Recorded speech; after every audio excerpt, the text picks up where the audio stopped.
진광고등학교 여러분, 저는 베이스캠프 영어과에서 이제 진광고등학교를 내신을 맡아서 담당하고 있는 김성정 선생님이라고 합니다. 자, 여러분 다들 만나서 반갑고요. 아마 여러분 지금쯤 이제 베이스캠프에 오게 되면 어떤 형식의 수업을 받게 될 거고, 진광고등학교에 내가 진학을 하게 되면 어떤 유형의 내신 시험들을 보게 될까 모두 궁금할 거예요. 그래서 선생님이 여러분에게 안내할 수 있는 그런 예시로 보여줄 수 있게 진광고등학교의 작년도 1학년 1학기 중간고사 분석 영상을 가지고 왔습니다. 그래서 선정티와 함께 지금부터 함께 완벽한 분석을 시작해 볼까요? 자, 먼저 시험 범위를 알아봐야겠죠? 시험 범위가 좀 다양했던 편이에요. 원래 진관이 이렇게 시험 범위가 다양하지 않았었는데 작년도부터 새롭게 다양한 시험 범위를 응용하기 시작했죠. 그래서 교과서는 기본적으로 1, 2가 본문이 들어갔었고요. 모의고사에서도 12개 지문을 사용을 해서 활용을 했고, 원래 시험이 여기까지였어요. 교과서와 모의고사 지문들. 그렇지만 작년도에는 3가지나 부교재 대신하여 이런 부프린트물이 들어갔었죠. 자, 러시아와 우크라이나 관련하여 전쟁과 함께 논의된 그런 기사들, 그리고 UN에서 BTS의 여러분 좋아하는 랩 몬스터 RM이라고 하죠. UN 스피치로 했던 RM의 그런 연설문, 그리고 마지막으로 The Little Prince, 여러분 흔히 알고 있는 어린 왕자라는 책입니다. 그 책의 원서의 Chapter 1부터 15, 1과에서 15과까지 모두 다 시험 범위에 들어갔었죠. 그래서 아시다시피 지금 시험 범위가 굉장히 많아요. 그래서 아마 작년도 학생들이 조금 멘붕이 왔을 수도 있는데요. 우린 더 이상 멘붕할 필요가 없죠. 왜? 베이스캠프에서는 이 모든 것들을 다 알고 있고 이번 연도에도 함께 이에 대해서 대비할 예정이기 때문입니다. 자, 문제 구성과 유형을 준비해 보았는데요. 우선 문제 구성으로는 주관식이 6문항, 객관식이 22문항으로 이루어져 있어서 주관식이 꽤 문제 수가 많았어요. 그런데 좀 걱정할 필요는 없는 게 주관식의 배점을 보시면 16점밖에 안 돼요. 그래서 한 문제당 결국 6 나누기 16 나누기 6 해보시면 한 문제당 2점 몇 점 정도 됩니다. 그러니까 한 문제당 3점이 채 안 되는 작은 배점을 차지하고 있고요. 그래서 사실 객관식의 비중이 훨씬 크다라고 볼 수가 있겠죠. 그리고 또한 이런 문제들의 구성을 살펴보시면 여기 보면 가장 크게 차지하고 있는 게 빈칸을 채워야 하는 이런 순서 배열 문제라든지 아니면 이런 어휘 문제들이나 어법 문제들, 그리고 무관한 문장 찾는 이런 문제들이 있습니다. 자, 원래 진광고의 시험 같은 경우에는 어휘와 어법이 거의 한 40~50%를 차지할 정도, 그렇게 객관식에서 어휘 어법 문제가 주를 이루고 있었는데요. 작년도부터 커다란 변화를 보이면서 이렇게 요약, 순서, 무관한 문장 등등이 다양한 여러 가지 유형의 문제들이 출제가 되기 시작했어요. 약간 학교 시험의 형식에서 좀 더 모의고사 문항들의 형식을 띠기 시작했다라고 볼 수 있겠죠. 그래서 이제는 더 이상 우리가 어법을 완벽하게 알아놓고 어휘를 완전하게 외운다고 해서 모두 맞출 수 있는 문제들이 아니라 이제는 완벽하게 지문에 대한 기본적 이해를 베이스로 해서 이를 응용해 나가는 그런 문항들이 많아졌다라는 뜻으로 그렇게 해석할 수가 있겠죠. 자, 백문이 불여일견이라고 했죠. 10번 듣는 것보다 한 번 보는 것이 낫다라는 소리잖아요. 자, 우리 기출문제 직접 한번 보도록 하겠습니다. 기출문제를 직접 보시면 여기서 어법상 틀린 거 2개 고르는 문제 선생님이 예시로 한번 가지고 와봤어요. 객관식에서 여러분이 가장 어려워하는 건 바로 복수 정답을 고르는 문제잖아요. 그래서 2개 틀린 거 찾는 거 한번 같이 해보도록 합시다. 어법 문제이기 때문에 선생님이 주로 어법이 있는 그 부분들 위주로 살펴볼게요. 자, 1번부터 보시면 You grab your camera, point and shoot your friends 라고 했죠. 자, 가장 기본적인 병렬 문제예요. 먼저 당신은 grab 할 것이고 당신의 카메라 집어들어서 point 가리키고 그리고 나서 shoot your friends 라고 했어요. 가장 기본적인 A, B, and C에 해당하는 병렬 구조 문제입니다. 따라서 기본적 병렬 어법에 의해 포인트 역시나 동사 원형으로 다른 동사들과 함께 쓰이는 게 맞으므로 1번은 어법상 맞은 부분이라 답이 될 수가 없겠죠. 그럼 다음 2번으로 넘어가 보도록 하겠습니다. 2번에 This is a common problem called the red-eye effect라고 해서 red-eye effect에 대해서 추가 설명을 해주는 부분이죠. It is caused because of the light from the flash penetrates the eyes through the pupils라고 했어요. 여기까지만 읽어도 답이 나오죠. 왜? 선생님이 항상 수업 시간에 강조했던 포인트이기 때문이에요. because와 because of의 차이를 알아야 한다라고 많이 말을 했었는데 기억을 하실지 모르겠어요. 자, because vs because of 수업 시간에 제가 언제나 강조하는 내용인데요. 바로 because는 접속사에 해당을 하고 because of는 뒤에 있는 전치사가 들어가기 때문에 전치사에 해당을 한다라는 내용인 거죠. 자, 여러분도 알다시피 접속사는 뒤에 주어와 동사를 포함한 완전한 문장 혹은 절이 들어가야 하는 반면에 because of에 해당하는 전치사는 뒤에 명사나 동명사 혹은 명사, 동명사 구만이 들어갈 수 있다라는 특징이 있죠. 그럼 여기 예문 한번 볼게요. 아까 말했다시피 it is caused because 후에 of the light from the flash라고 해서 이 light가 지금 주어로 왔고요. 그 다음에 penetrates라고 해서 여기에 동사까지 와준 상태예요. 그럼 주어와 동사를 포함한 완전한 절이 왔구나라고 볼 수 있겠죠. 그렇기 때문에 우리는 2번이 일단 틀렸다라고 할 수 있어요. 5번은 들어갈 수 없습니다. 여기에는 접속사가 필요한 상황인 거죠. 오케이, 그러면 2번 하나 찾았어요. 다음 넘어갈게요. And then gets reflected to the camera from the back of the eyes, which a large amount of blood is present라고 했어요. 자, 여기 which라는 관계 대명사가 지금 들어갈 수 있는지 확인하려면 뒤에 있는 문장에서 생략된 부분이 있어야 한단 말이죠. 그러면 이 back of the eyes를 지금 수식해 주는 건 확실한데 여기에서 지금 생략된 부분이 있는지 한번 보도록 할까요?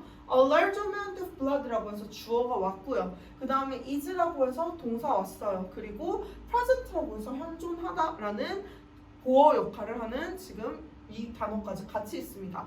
그럼 주어, 동사, 보어 그 어느 것도 생략된 부분이 없죠. 우리 이렇게 생략된 부분이 없을 때에는 관계대명사를 사용할 수 없어요. 이 역시도 수업 시간에 평소에 많이 강조한 내용으로 관계대명사를 대신하여 그러면 완전한 문장 앞에 뭐가 와야 된다? 관계 부사가 와야 되죠. 그럼 여기는 back of the eyes라고 해서 눈의 뒤편이라는 위치를 설명하고 있기 때문에 where이라는 관계 부사, 장소에 관한 관계 부사가 들어가 주는 게 맞겠죠. 그래서 2번과 3번 둘 다 답이 됩니다. 그래서 답은 우선 찾았지만 나머지 확인도 해야겠죠.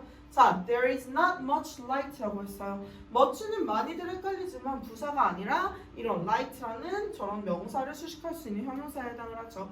그렇기 때문에 much가 여기서 지금 이 light의 정도를 수식을 해주고 있기 때문에 4번도 올바르다라고 볼 수가 있고요. 자, 그러면 마지막으로 5번 보기 한번 볼까요? 저기에 producing이라고 되어 있는 이 부분 무엇과 병렬을 이루고 있죠? 자, this is because pupils dilate when it is dark. 그 다음에 allowing more light to get inside the eye and 하면서 접속사가 들어왔어요. 그럼 우리 알다시피 allowing과 producing이 지금 접속사 and를 사이에 두고 또 병렬 연결이구나 하고 이렇게 연결해 줄 수가 있는 거죠. 그래서 5번도 알맞기 때문에 문법상 틀린 곳 두 곳은 아까 찾아냈던 2번과 3번이 바로 정답이 될 수 있다라고 볼 수 있겠죠.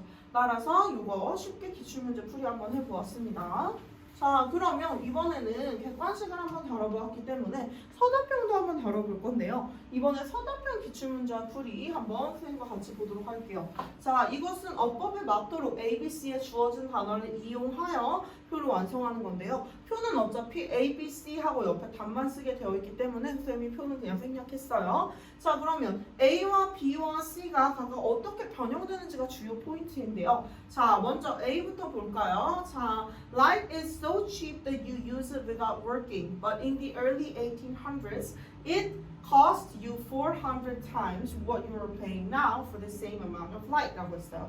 그러면 지금 현재가 아니라 early 1800년대, 결국 1800년대의 이른 시기에 대해서 지금 우리는 추측하는 부분이란 말이죠. 그러면 이때에는 지금 내는 이 빛에 대한 이 분량에 대한 이런 값보다도 훨씬 얼마나 바로 400배나 되는 양을 냈어야 할 것이다 라는 그런 추측이에요. 과거에 있었던 일에 대한 추측. 자, 선생님이 언제나 수업 시간에 얘기해 주었던 것 중에 하나가 바로 조동사 플러스 have pp 용법이었죠. 그러면 과거에 뭐뭐 했었을 것이다 라는 뜻을 가지고 있는 조동사는 바로 would가 되기 때문에 would have 그리고 뒤에 cost의 pp 형태는 그냥 원형과 동일하기 때문에 cost 이렇게 해서 would have cost you 이렇게 오는 게 답이 되겠죠. 선생님이 수업 시간에 말을 하는 것 중에 하나가 should have pp, would have pp, must have pp 모두 의미가 다르기 때문에 각각의 의미의 올바른 그 의미와 그리고 뜻 그리고 어떻게 응용할 수 있는지 다 외워놓으라고 하는 이유가 바로 이런 문제들 때문이에요. 평상시에 이 조동사 어느 게 와야 되는지에 대한 암기가 되어 있지 않다면 맞출 수 없는 문제겠죠. 다음 B 한번 보도록 할게요. Not only it turned night into day. 자, 여기까지만 봐도 우리 어떻게 해야 될지 알 수 있어요. 너무나도 많이 겪어보았던 not only라는 부정어 앞에 왔을 때 뒤에 오는 자, 조주동 뭐다? 도치구문 이게 되겠죠. 그래서 뒤에 조주동 선생님이 항상 외우라고 그러죠. 조동사 플러스 주어 플러스 동사 요 형태가 되는 게 맞다란 말이죠. 줄여서 조주동 이렇게 외우라고 했었죠. 그래서 turn이라는 지금 이 동사를 활용을 해서 과거 시제 사용해 줘야 되기 때문에 조동사 did 넣어주시고요. 그 다음에 주어인 it 와주고 그리고 나서 동사 원형인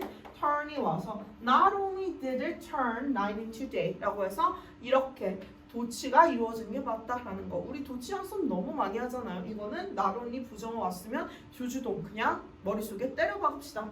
다음 마지막으로 C 되겠죠. 자, nearly nothing we have today be possible if 라고 했어요. 자, 그러면 if라는 지금 뒤에 지금 가정하는 절이 나왔어요. 이게 had dropped 하고 이렇게 나왔어요. 그러면 if 플러스 had 플러스 pp 이렇게 뭐뭐 하였다면 이라고 해서 가정한 거기 때문에 자, 얘도 역시나 nearly nothing we have today 라고 해서 그러면 오늘날의 것은 뭐 어땠을 것이다 라고 우리 추측해야 돼. 자, 그러면 if 뒤에 had pp이기 때문에 여러분 너무 쉽게 착각할 수 있는 것 중에 하나가 선생님 가정법 과거 완료니까 앞에도 would have pp 들어와야 되는 게 맞죠. 그러면 would have been possible 와야 되지 않나요? 라고 생각할 수 있겠지만 여기에 지금 중요한 건 뭡니까? 바로 today라는 요 힌트가 왔어요. 자, 이거는 뭐에 해당하는 거냐면 혼합 가정법에 해당하는 예시죠. 그래서 과거에 이렇게 drop 하지 않았더라면 오늘날에 어떻게 됐을 것인지 과거에 대한 가정이 오늘날까지도 영향을 끼치는 혼합 가정법에 해당하므로 앞부분은 would 플러스 동사 원형을 사용을 해줘야 됩니다. 그래서 would be possible 이렇게 나오는 게 바로 답이 되겠죠. 자, 수업 시간에 언제나 이런 혼합 가정법이라든지 특수하게 해줘야 하는 부분이 있다면 선생님은 항상 짚어줍니다. 그래서 여기 지금 이 모의고사 지문 수업을 했을 때에도 역시나 이런 혼합 가정법 등의 활용에 대해서는 무조건 이 문장 통째로 암기하라고 얘기를 해서라도 여러분이 이거에 대해서 이해를 하고 넘어갈 수 있게 할 뿐더러 얘에 대한 또 추가 변형 문항들을 주면서 역시나 서술형에 대비할 수 있게 해주고 있죠. 그래서 이런 식으로 서답형 역시도 절대 놓치지 않을 수 있죠. 자, 그러면 마지막으로 이런 것에 대해서 총평을 한번 해보도록 합시다. 자, 결국 우리 어떻게 해야 되느냐 공부를 하기 위해서는 자, 원래 시험 범위는 교과서 모의고사가 전부였다면 2022년도부터는 교과서 말고도 다양한 지문들이 시험 범위에 포함되기 시작했다라고 했죠. 그렇기 때문에 단순히 어법, 어휘 문제가 이제 아니라는 거예요. 여러 유형에 대비하여 내용 파악 및 다양한 이런 것들에 대비하여 기본적으로 내용을 이해하고 이를 응용할 수 있어야 한다라는 거예요. 두 번째, 난이도가 어렵지는 않아요. 하지만 뭐다? 오답이 많이 발생하는 것은 바로 아까 말한 여러 개의 정답을 고르는 복수 정답 유형 이런 것들이 많은 비중을 차지하고 있어요. 그래서 이런 비중에 대비하기 위해서 정확하게 선생님과 함께 어법을 파악하고 이를 응용하는 법도 배워야 한다는 거죠. 다음, 1등급 노리기 위해서 결국 우린 뭘 해야 된다? 암기만이 아니에요. 암기는 기본, 주요 문장 암기는 기본에 이제는 뭐다? 문법에 대한 변형 그리고 이에 대한 이해와 응용 이것이 필수화되는 그런 시험이 되었다라는 거예요. 그래서 진강고 학생 여러분 결론적으로 어떻게 하면 될까? 자, 이게 바로 제가 내린 결론입니다. 선정선만 믿고 따라와. 자, 제가 함께 베이스캠프에서 여러분의 내신 책임져 드리도록 하겠습니다. 모두 곧 복귀를 기대합니다.